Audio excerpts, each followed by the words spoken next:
Бид өмнө нь дэлхийг цөмийн дайнаас аварсан тагнуулч хэмээх бичлэгт Хүйтэн дайны үеийн Америк нэгдсэн улс дахь зөвлөлт холбоот улсын хамгийн агуу тагнуулчдын нэгний түүхийг хүргэсэн билээ. Өнөөдөр харин тагнуулчдын талаарх 2 дахь бичлэгээр барууны орнуудад баатар мэт үзэгддэг бол харин зөвлөлтөд эсрэгээр урвагч дайсан хэмээгддэг нэгэн тагнуулчийн талаар түүхийг хүргэх юм. 1960 оны 6 дугаар сар зөвлөлт холбоот улсын нийслэл Москва хот. Хүйтэн дайны эд онцгой он жилүүд байлаа. Хоёр Америк оюутан улаан талбайд Кремлийн өмнө зураг татуулан зогсож байхад нь тэдэн дээр нэгэн үл таних эрэгтэй хүн дөхөө ирсэн юм. Эрэгтэй тэдэнд дугтуу өгөхөр сарваж, Орос аялагтай англи хэлээр Москва дахь Америк нэгдсэн улсын элчин сайдын яамд дамжуулж өгөөч хэмээн залуусаас говь. Оюутнууд гинтийн ийм зүйлд гайхсан ч зөвшөөрч дугтууг нь авлаа. Тэр өдрөө л уг дугтуу Москва дахь Америкийн элчингийн ширээн дээр очсон юм. Дугтуунд загтал байсан бөгөөд тус загталд сарын өмнө зөвлөлт холбоот улсын газар нутагт Америкийн тагнуулын онгоц U2-ыг зөвлөлтөд унагсан. Дотор нь Гарри Пауэрс хэмээх нисгэгч байсан гэд тухайн ослын талаар дэлгэрэнгүй мэдээлүүд байв. Энэ нисгэгч нь манай сувагт өмнө орсон тагнуулын талаарх бичлэгт гардаг. Зөвлөлтийн тагнуулч Рудольф Абельтэй хожим Берлинд сольсон тэр нисгэгч юм. Тэр бичлэгийг үзээгүй байгаа бол заавал үзээрэй. Нисгэгч Гарри Пауэрсийн талаар мэдээлэл зөвлөлтөд олон нийтэд ил болоогүй байсанд Америкчууд захидлын эзэн үнэхээр нууц мэдээлэлд ойрхон нэгэн байна гэдгийг ойлгосон байдаг. Тус захидалд энэ үйл явдлын талаар маш олон нууц мэдээлэлүүд дуртагдсан байсан нь үүнийг нь мөн нотолж байв. Захидлын төгсгөлд энэ захиаг бичсэн хүн Америкчуудтай хамтран ажиллаж холбоо тогтоох хүсэлтэй байгаагаа мэдгдсэн юм. CIA буюу Америк нэгдсэн улсын тагнуулын газарт хуралдаад захидлын эзэнд хариу өгөхгүй орхих шийдвэр гаргалаа. Тэд үүнийг зөвлөлтийн КГБ-гээс зохион байгуулж байгаа занг байх магадлал өндөртэй, эрсдэлтэй зүйл гэж үзсэн байна. Гэвч энэ явдлаас 4 сарын дараа нөгөө үл таних хүн ахин гарч ирлээ. Ленинград хотын нэгэн зочид буудлын өрөөнд Британий элчингийн ажилтан Мэримен гэгч буудалсан байв. Гэнэт хэн нэгэн түүний өрөөний хаалгыг тогшож, Мэрименийг нээх үед 40 орчим насны эрэгтэй хүн зогсож байгаад шууд өрөөнд нь орж ирээд айж ухан явж байсан радио хүлээ авахчийг нь тултлан чангалсан юм. Өрөөгөр нь дүүрэн чангаар дуу хангинах үед тэр англи ирлүү эргэж хараад хавцтай бичиг баримтууд сарваж Америкийн элчинд хүргэж өгөөч гэв. Англи эр хэсэг хугацаанд шоконд орж алмаарч зогсож байгаад гэнэт ухаан орж өнөөх хэрэг өрөөнөөсөө хавцтай нь хөөн гаргасан байна. Мэрименийг зөвлөлт холбоот улсад томилогдох үед нь Британий тагнуулууд түүнд КГБ-гээс янз бүрийн занг тавих оролдлогууд хийж болзошгүй хэмээн сануулсан байж. Ингэж өнөөх хэрийн 2 дахь удаага холбоо тогтоох гэсэн оролдлого нь бүтлгүүтэв. Энэ явдлаас хойш ахин хэдэн сарын дараа 3 дахь оролдлогоо хийлээ. Канадын геополитикийн судалгааны төвийн төслийн ахлагч доктор Харрисон зөвлөлтөд мөн томилтоор ажиллахар болсон байна. Гадны мэрэгчлэлтэн тэр дундаа барууны орны хүн байсан түүнд орчуулагч хөтөч нэрийн дор КГБ-гийн агентыг дагуулж өгсөн юм. Доктор Харрисоныг зөвлөлтөд байх бүхий л цаг хугацаанд нь өнөөх агент хамт явж байлаа. Тэр хүн Харрисон таалагдах гэж хичээж байгаа мэт байсан бөгөөд боломжтой гарвал зөвлөлт засгийг түүнд муу хэлж энэ талаар яриа өдөөд байхан тэр. Тэд Харрисоны буудлын өрөөнд орох үед өнөөх агент буудлын өрөөний хан дээр очиж тэндээс 2 утас сух татан гаргаж ирээд КГБ-гийн чагнах төхөөрөмж хэмээн хэлж Харрисонд хамтран ажиллах санал тавилаа. Харрисон хөтчөнхөө ийм үйлдэлд гайхан биширсэн тул зөвшөөрсөн байдаг. Ингэж Хүйтэн дайны үеийн хамгийн том урвалтын түүх эхэлсэн юм. Мэдээж энэ урвалтыг зөвлөлтөд хизээч уучлаагүй бол Америк нэгдсэн улсад энэ хүнийг дэлхийн 3 дугаар дайн гарахаас сэргийлж хүн төрөлхтнийг аварсан хэмээн алдаршуулах болно. 1961 оны 12 дугаар сарын 30-ны өдөр Москва хотын Кутузовын өргөн чөлөөний нэгэн орон сууцны орцноос залуухан эмэгтэй гарч ирв. Энэ хүн бол Британий эрхэн Анна Чиз Холм юм. Энэ өдөр ч гэсэн КГБ-гийн агент хатагта Чиз Холмыг гэрээс нь гарснаас хойш араас нь мушгиж байв. Чиз Холм жирийн нэг Британий иргэн биш. Москва дахь Британий элчин сайдын яамны 2 дугаар нарийн бичгийн даргын эхнэр бөгөөд нөхөр нь мэдээж зөвлөлдөх Британий тагнуул байсанд тэдний гэр бүлийнхний КГБ 24 долоо чагнаж мушгидаг байлаа. Эмэгтэй яах гэж байгааг нь мэддэхгүй явхан явсаар замдаа 1 кг алим худалдан аваад үргэлжлүүлэн тодорхой бус чиглэлд алхасаар байв. Ханагта Чиз Холмыг мушиж байсан КГБ-гийн агент түүнийг байнга эргэн харж хэнийг нь дагаагүй байгаа хэмээн сэрэмжтэй яваг анзаарч бүр их сэжиг авсан гэдэг. Эмэгтэй юу ч олоогүй мэт алхаж байгаад гэнэт огцом зогсож буцаад эсрэг чиглэлд яваад эхэлсэн байна. Тэгж явж байгаад гэнэт огцом эргээд нэгэн орон сууцны орц руу яваад орчихов. КГБ-гийн агент шууд хойноос нь орох нь эрсдэлтэй гэж үзэн гаднаас нь ажиглаж байтал эмэгтэй хэдэн минутын дараа орцноос гарч ирсэн юм. эмэгтэйг үргэлжлүүлэн дагаж, хойноос нь яг явхаар хитгэн алхам хийгээд байтал нь яг тэр орсноос нь өөр нэгэн эрэгтэй араас нь гараад ирэхийг агент анзаарав. Тэр дундаж насны, саарал пальто өмссөн, ер нь харахад ганган гिचилж болохоор хувцалсан ир байлаа. Эрэгтэй гарч ирэн эргэн тойрноо харж байгаад хадагта чи соломон явсны эсрэг зүгт алхав. Агент энэ үед эрэгтэйг дагахаар болж өнөөхөн ч мөн адил явх замдаа байнга эргэн тойрноо анзаарч анхаарал боломжтой явна хэлд байсан юм. Агентэд энэ бүхэн маш с ิจ гтэй санагдаж тэр өөрийн рапорттой энэ өдрийн мөрдлөгөө нэгэнгүй бичиж эрэгтэйг тун с ิจ гтэй итгэхэд хэмээн онцгойлон тэмдэглэсэн байна. Үүнээс хойш хадагта чи соломыг үргэлжлүүлэн мушгиж байсан ба саяны ярьдаг өдрийн үйл явдлаас хэдэн хоногийн дараа буюу 1962 оны 1-р сарын 19-ны өдөр КГБ-гийн агент мөн л хадагта чи соломыг мушгиж байв. Эмэгтэй Арбатын гудамжаар алхаж байгаад гинэт мөн огцом өөр гудамж руу ирэхэд дагаж байсан агент өнөөх үл таних эрийг утасны бүхэгт мөн зогсож байхыг нь харлаа. Хадагта чи солом утасны бүхээгний дэрэгдүр өнгөрөөд ойролцоох орц руу орсонд өнөөх эр бас утасны харилцаараа тавиад араас нь орц руу яваад орчихов. Орцонд нийт 1 минут орчим болоод тэд цувран гарч ирж хоёр өөр зүг рүү чиглэн явцгаасан байна.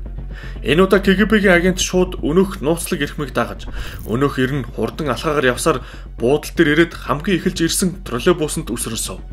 Агент ч алалгүй дагаж байсан бөгөөд энэ удаад эрэгтэйг хэн болохыг нь тогтоох зайлшгүй шаардлагатай байсан юм.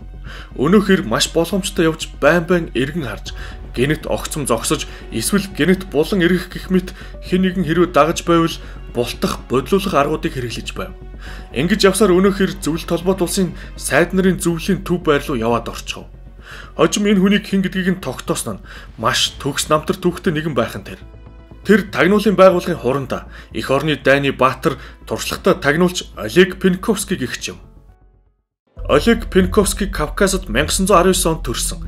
Цэргийн сургуулийг амжилттай дүүргэж офицер болсон байна. Удирдлагууд нь түүнийг өндөр хариуцлагатай, тушаал, ягштал биелүүлдэг чанаруудыг нь онцгойлон магтсан байдаг.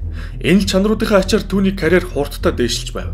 1943 онд тэр командлагчин үүрэгтэй дайнд явж, 2 ч удаа шархтаж, 1944 оны ихэр эр зориг баатарлаг үйлийнхээ төлөө цол тэмдэглэр шагнуулсан.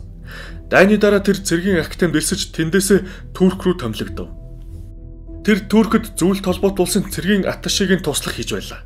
Пенковский үргэлж ямар ч нөхцөлд хинтээ ч хилцэл хийж чаддаг нэгэн байсанд хүнд таалагдж чаддаг, албан тушаалын төлөө бусдыг араас нь зольж матаж чаддаг.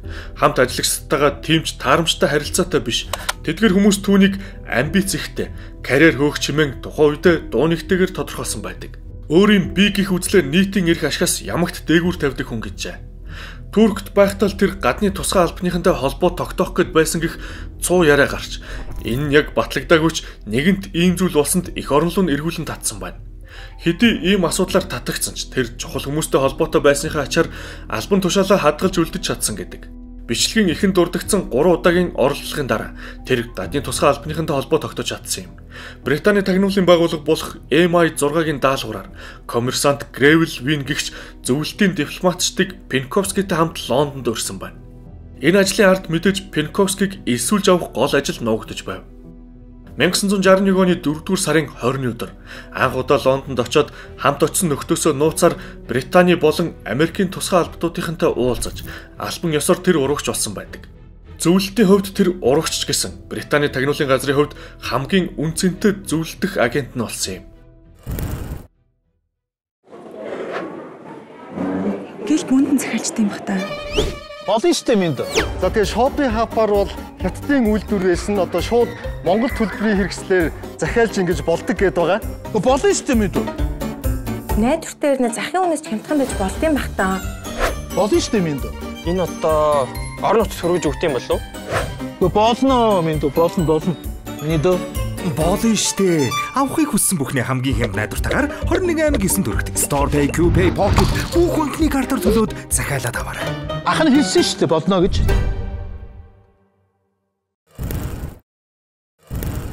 Өмнө дурдсанчлан хадагта чи соломтой уулзсан уулзалтын дараа КГБ түүнийг анхааралтай авсан нь мэдээж. Гэвч туршлагатай тагнууч Пенковский маш хайхрамжгүй үйлдэлүүд ихэр гаргаж байв. КГБ-гийн агентууд хурандаа Пенковскийг ямар нэг бичиг баримтны зургийг дарж радио хүлээн авахч ашиглаж байгааг нь тун хэлбэр баримтжуулж чадсан байна. Тэр цонхон дээр зогсож байгаад үүнийгээ жишимж үгүй хийж байв. Энэ бүхнийг нь мэдэж КГБ баримтжуулж Түүний үйл хөдлөл алхам бүрийг нэгэнгүй мөшгөн тагнаж байсан юм. Мөн Пенковскигийн гэрээс Морзоор мэдээлэл дамжуулж байгааг нь бүртгэж ав. Түүний явуулж байсан Морзын дохиог Франкфурт дахь CIA-ийн төв байр руу явуулж байгааг нь тогтоолоо. Энэ үед Пенковскигийн гэрлүү нэвтэрч тэнд нэгжлэг хийх шийдвэр гарсан юм.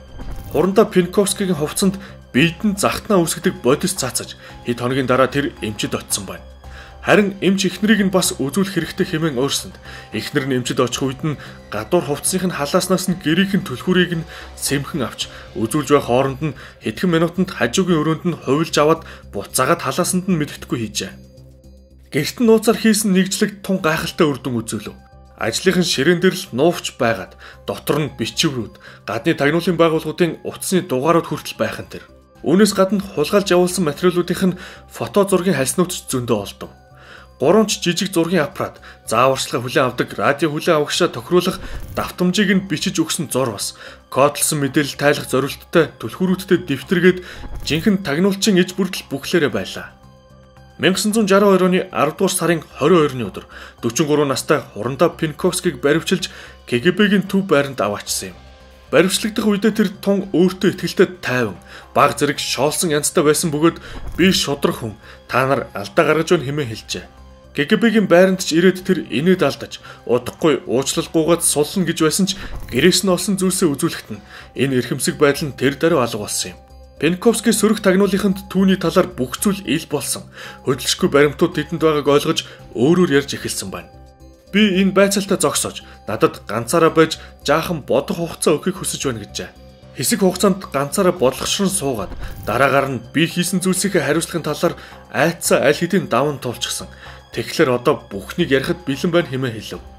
Эхлээд тэр анх удаа зочид буудалд Британий дөрвөн тагнуултай уулзсан уулзалтын талаар ярьж, тэгэхэд түүнд жижиг зургийн аппарат хэрхэн ажилуулж зураг авахыг зааж өгч, зориултын хуулбарладаг цаас ашиглах, хальс бэлтгэх зэрэг сургасан гэжээ.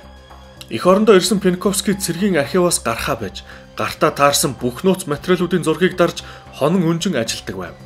Тэр хэд идэвхтэй ажиллаж байсан. Британчууд түүнийг жаахан удаан ажил хэмээн хүсэж, ийм хурдаар ажиллаж байгаад анхаарал алдаж баригдахгүй хэмээн санаа зовнож байсан гэдэг.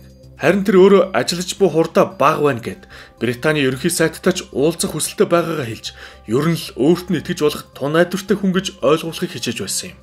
Британчууд сайн ажилласныхын шанд түүнд Лондонд сайн цалин хөлс, хувийн том байшин өгч амьдруулна хэмээн амлаж байлаа. Пенковскид бүр хурандаа цолыг нь өгч, Британий юм уу Америкийн тагнуулд ажиллуулна хэмээн амлаж, харин алинд нь ажиллахаа өөрөө сонгох гэж байв. Нөгөөх нь ч бүр даварч, алинд нь хариалагдахаа сонгохын тулд альнийх нь хувцс өөрт нь илүү зохихыг үзэхэд тусгаал нь нэг хувцс оюулж өмсөж үтсэн юм. Тэр гадаадын тагнуулын албаны 2 янзын хувцснууд өмсөж үзээ зогсохгүй, зургаа хүртэл ахуулсан гэдэг. Хожим эдгэр зургууд зөвлөлтийн иргэн толгоогоо алдаж хэрхэн доош унсны жишээ хэмээн улс орон даяар нь жигшин тарагдаж байв. Мэдээд зөвлөлт холбоот улс даяар түүнийг үзэн ядаж эх орноос орвсон адгийн амтан гэж байсан ч нөгөө талд буюу баруунд түүний талаар юу гэж бодож байсан бэ? Барууны тусгай албатууд түүнд Баатар буюу Хэро гэх хоч өгч, Хурандаа Пенковский зөвлөлтөд үйл ажиллагаа явуулж байсан тэдний хамгийн амжилттай, хамгийн шилдэг тагнуулч хэмээн өргөмжлөгдөж байв. Түүний ачаар Карибын хямралыг амжилттай даван туулсан гэж тэд үздэг. Пенковскигийн дамжуулсан мэдээнүүд донд Куб дэх зөвлөлтийн пуужингуудын маш нарийн мэдээлэл, хамрах хүрээ бололцоо байршил зэргүүд нь байсан юм. Барууныхны үздэгэр Кеннеди Пенковскигийн хулгайлж өгсөн маш нарийн мэдээллүүдээр тулгуурлан зөвлөлтийн удирдагч Хрущевтай амжилттай хилцэл хийсэн гэдэг байна. Баруунд бол түүнийг дэлхийг цүмийн данаас аварсан хүмүүсийн нэг гэж үздэг. Олег Пенковскигийн шүүх хурал нээлттэй болж, олон сэтгүүлчид оролцож, телевизүүдээр ч дэлгэрэнгүй дамжуулж байв. Энэ нь тухайн үедээ бол онцгойд үйл явдал тооцогдож байлаа. 1963 оны 5 дугаар сарын 11-ний өдөр Олег Пенковскид зөвлөлт холбоот улсын шүүх ялын дээд хэмжээ буюу цаазаар авах ял оноосон юм. Тухайн үед байсан гэрчүүдийн хийснээр ялын тогтоолоо сонсоод Пенковский удаан хугацааны турш нүрээ 2 алгаараа дарж суусан гэжээ. Үүнээс 5 хоногийн дараа буюу 5 дугаар сарын 16-нд 16 цаг 17 минутанд Бүтирский шоронд ялыг нь гүйцэтгэж Олег Пенковскийг буудан хороолсон байна. Энэ түүхэнд гэхдээ бас нэгэн сонирхолтой хувилбар байдгийг нь одоо хамтдаа ярилцгаая. Өмнө дурдсанчлан тухайн үед зөвлөлтөд нээлттэй шүүх хурал болно гэдэг маш хэвийн бус онцгойд үзэгдэл байв. Хэргийн материалууд хэвлэлд нэгнгүү дурддагцсанаас гадна брошюр хэлбэрээр хүртэл тараагдаж байгууллагуудад зориудаар энэ талаар яриа хийж урагчдад зөвлөлт холбоотолс хэрхэн хатуу ширүүн ханддгийг хүн бүрт сурамжуулгаж жигшүүлэх гэж нээлттэй үзүүлж байсан юм. Шүүх хурлын дараа олон хүмүүст эргэлзээ тэнэгэлзээ төрж нэг ёсондоо нотлогдоогүй хувилдааны онолрох зүйл гарч ирсэн нь Пенковский үнэхээр урагч байсан уу? Эсвэл энэ бүхэн бүхэлдээ КГБ-гийн тусгай ажиллагаа байсан уу гэдэг. Шүүх хурал үнэхээр бодит шүүх хурал байв уу? Эсвэл сайтар бэлдсэн жүжиг байв уу? Шүүх хурлын үед Пенковскигийн яриа маш цэгцтэй. Яг л сайн бэлтгэл сургуульд хийсэн мэт олон хүмүүс санагдсан байна. Түүнийг буруутгаж байсан юм бүхэнд тэр тун хялбар шууд зөвшөөрч байснаас гадна мөн туршлагатай тагнуул хүн цонхныхоо тавцан дээр тагтан дээрээ зогсоод улсын хэмжээний нууц материалуудыг тухайн үед олон нийтэд хэрэглээнд байгаагүй тагнуулын зургийн аппаратаар аваад зогсож байсан гэж юу? Пенковский барууныханд мянган материал өгсөн хэрнээ нэгч баруунд ажиллаж байсан зөвлөлтийн тагнуулын мэдээ очоогүй. Нэгч тагнуулыг түүний материалуудаас үүдэн баруунд бариагүй. Энэ онлоор бол Пенковский үнэн хэрэгтээ баатар байсан. Гэхдээ барууныхны биш зөвлөлтийн баатар. Түүнийг анхнаас нь л Турк руу илгээхдээ хуурамч урагч болгож явуулсан ч тэр үед Америкчууд хит болгоомжилж Пенковскийтэй холбоо тогтоогоогүй. Энэ нь бүтлгүүцэнд КГБ түүнийг Москва руу татаж тэндээс оролдлогууд хийж Британий тагнуулын албатай холбоо тогтоолгуулж амжилттай шургуулсан. Түүний зорилго бол дайснуудад буруу ташаа мэдээллийг мянгаар нь явуулах байсан гэж үздэг. Пенковскигийн гол зорилго зөвлөлтийн пуужингуудын чадамж, үзүүлэлтүүдийг байгаас нь дарж мэдээлэх, зэр зэвсэг цэргийн алба хаагчдын тоогч багасхан хэлж тайвшруулж, сонор сэрэмжийг нь бууруулах байсан гэж үздэг. Түүний дамжуулсан бүх материалуудыг КГБ өөрсдөө худал мэдээлэл үлдэж явуулж байсан. Харин баримтлага болон шүүх ажиллагаанд зүгээр л жүжиг. Өгсөн мэдээллүүдэд үнэн бодит гэж барууныхныг итгүүлэхийн тулд Пенковскийг жинхэнэ урагч тагнуул байсан гэд барьж цаазалж бөөмөд жүжиг тоглонгоо зөвлөлтийн ард түмэнд бас урагчд сайн сайхан төгсдөггүй. Цаадсан ял хүлээж байгаа хэмээн айлгаж нэг сумаар 2-3 туулаа буудад авсан байх гэдэг таамаг юм. Түүний шүүх хурал дээр ярьсан ярианууд маш цэгцтэй товч тодорхой яг л зээжлүүлсэн мэт байсан гэж үздэг байна. Тэгэхээр энэ ажиллагааны үр дүнд Америкчууд Туркт байрлуулсан пуужингуудаа авч харин Пенковский өөр нэрэн дор амар тайван тэтгэвртэй гарсан байх гэж таамагладаг. Пенковскигийн хит хайхрамжгүй үйлдэлүүдч түүнийг урагч байгаагүй. Угаасаа баригтаас айхгүй хүн гадны тагнуулуудад зураг авах болж тэдний дүрм тувцэгч өмсөн мөн зураг даруулж байсан зэрэг нь төлөвлөгөөний нэг хэсэг байсан бах гэж энэ хувилбарт итгэдэг хүмүүс үздэг. Эсвэл нэг талаар тэр том албан тушаалтай нэгэн байсан. Хит өөртөө итгэж бардаад ийм бүдүүлэг хайхрамжгүй алдаанууд гаргасан байх боломжтой юу? Гэвч энэ зүгээр л таамаглал. Үүнд ямар ч шууд нотлох баримт байхгүй гэдгийг санах хэрэгтэй. Энэ бичлэгийг үзэж байгаа хүн бүр өөрсдийнхөөрөө итгэж болно. Харин яг ямар хувилбарт итгэж байгаагаа та комментоор бичээрэй. Өнөөдрийн тагнуултаа тэр дундаа урагч тагнуултаа түүх энэ хүрээд төгсөж байна. Удахгүй улам сонирхолтой түүхүүдээр уулзалт болно. Баяртай.